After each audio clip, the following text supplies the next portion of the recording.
انا كنت شاب فقير وحلمي في التمثيل، اتطردت كتير من استوديوهات فنانين. بحب اقرا قصة تحكي يا شهرزاد، اقرا وعيوني نامت نهار جديد كالمعتاد. بدمع وانا بتفرج على افلام الماني، بتكلم وانا بترجي اللي جاي في حياتي. ماشي في الشارع وفي عركة على سبوبة وافضل اتفرج فاضي، دي باين لها موتة. قاعد على القهوة واحد بعيد صوته عالي، في ايه مين ده؟ لا ده واحد صعيدي في الجيش وفي قلق فشديت اجزاء. هموت ولا شيء فارق، لا في دمي داء. ديك مش عارف انام منه، عم سكته عم بيعه في ده ولا كانه اخر ديك في مصر. قاعد في البيت وعادي جالي جواب اعتقال، لا مش انا بس حبيبي يا باشا انا واحد غلبان. ليه بحلم بالحاجات دي؟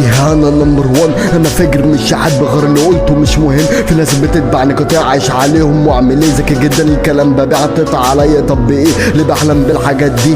انا نمبر 1، انا فاجر مش حد غير اللي قلته مش مهم. في ناس بتتبعني قطاع عايش عليهم واعمل ايه؟ ذكي جدا الكلام ببيع تقطع عليا، طب ايه؟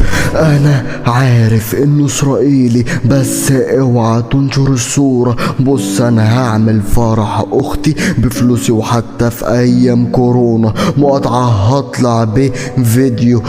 الحال ده كوكاكولا يا عم. الناس دي بتنسى، ناس بتنسى، استنى لبكرة. طب ما نغنيه وفيها ايه؟ اي حد بيعمل اي حاجة هيقولوا براب فنزيجي عظمة فنان. ناس ساذجة اهدى، في ناس هجمتني انتوا مين؟ انا مش شايفكوا. سرقت اعلانه فدسني مين؟ مفيش حد يعرفكوا. انت يا عم اهدي زي معلش ايه بس ده كنز في نقطة على الزيرو. يا عم المكنة دي هارلة ولاد الشوارع لاندينيزر على اسنانك بتجز. ابن حلال عاوز اشور رنيت عليه فجالي في الارياف في نداه يا عم. لا دي اسطورة في سعيد يا منصور بس نكمل بكرة الحدوتة. طول عمري انا زايد بلدي مسميني البرنس، بحب قطة شروز وبلدي جعفر في البيت ده عمدة. كنت غلبان ماليش حيلة دلوقتي انا غني وفي ايدي حاجات كتيرة امثل براحتي او اغني. هيقولوا مغرور ما يقولوا خليهم دايما يقولوا اسم ترند، مش دافع فلوس ولا اشتغلت كمل اشتمني. وفي ناس كده متابعين هيرد عليهم دول خرفاني مش فاهم حاجة. حبيبني ده اسوأ العبر فيا. وقت كتير بحمد ربنا اني مصر مكنتش هكون الناس بره فاهمة مش زينا بنخلط السم بالليمون.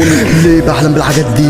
انا نمبر 1، انا فاجر مش حد غير اللي قلته مش مهم. في ناس بتتبعني قطاع عايش عليهم واعمل ايه؟ ذكي جدا الكلام ببيع تقطع عليا، طب ايه؟ ليه بحلم بالحاجات دي؟ انا نمبر 1، انا فاجر مش حد غير اللي قلته مش مهم. في ناس بتتبعني قطاع عايش عليهم واعمل ايه؟ ذكي جدا الكلام ببيع تقطع عليا، طب ايه؟